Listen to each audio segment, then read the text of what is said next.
بسم اللہ الرحمن الرحیم۔ آج میں آپ کے سامنے علامہ اقبال کی مشہور نظم جاوید نامہ، جسے جاوید کے نام کے عنوان سے بھی دیکھا جاتا ہے،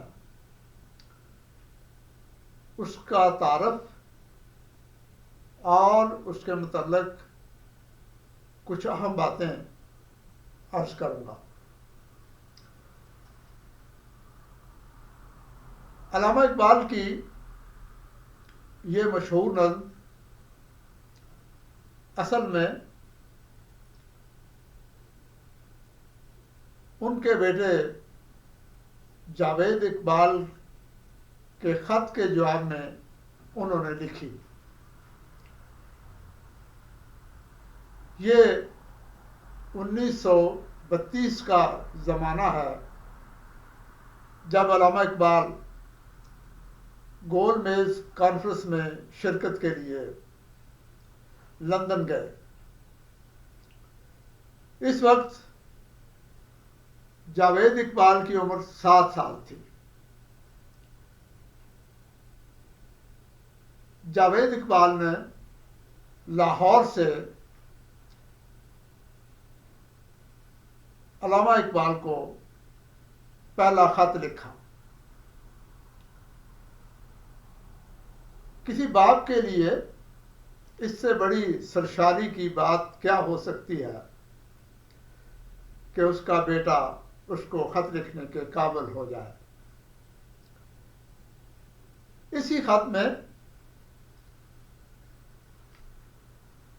جاوید اقبال نے علامہ اقبال سے ایک فرمائش بھی کی کہ لندن سے واپسی پر ان کے لیے ایک گراموفون لیتے آئیں۔ اس خط کو پڑھ کر علامہ اقبال نے یہ شاندار نظم لکھی جو ان کے کلام کے مجموعے بال جبریل میں شامل ہے۔ علامہ اقبال اس نظم میں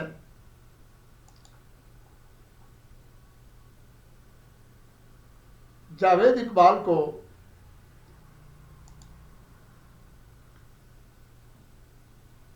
ایک ایسا پیغام دیتے ہیں جو ایک مکمل انسان کے لیے اور بالخصوص مسلمان نوجوان کے لیے زندگی کا سب سے بڑا پیغام ہے۔ 5 شعروں کی اس نظم میں اقبال کی نہ صرف اپنے بیٹے سے محبت کی جھلک ہمیں نظر آتی ہے، بلکہ یہ بھی معلوم ہوتا ہے کہ اقبال جاوید اقبال میں کون کون سی خوبیاں دیکھنے کے آرزومند تھے۔ ایک اور بات، اس نظم میں اقبال کی اپنی شخصیت کا عکس بھی ہمیں دکھائی دیتا ہے۔ ایک ایسا عکس جو ہر باپ اپنی ذات کے حوالے سے اپنی اولاد میں دیکھنا چاہتا ہے، اور پھر ایسا باپ جو مسلمانوں کا شاعر ہو، جو مفکر ہو، جو خودی اور خودداری کے حوالے سے اپنی شاعری کی بنیاد رکھتا ہو۔ تو یہ نظم اگرچہ انہوں نے اپنے بیٹے کے لیے لکھی، لیکن یہ نظم تمام فرزندان ملت کے لیے اقبال کا ایک خاص پیغام بن گئی، اور وہ پیغام یہ ہے کہ کسی صورت اپنی خودی اور خودداری پر کسی قسم کا سمجھوتا نہ کیا جائے، اور اپنے زور بازو سے اس جہان کو تسخیر کیا جائے۔ اپنا جہان اپنی قوت بازو سے پیدا کیا جائے، اور کسی دوسرے کی طرف دیکھنے کی بجائے اپنی ذات اور اپنے خدا پر بھروسہ کر کے جد و جہد کو اپنایا جائے۔ اس اگر نظم کو دیکھیں تو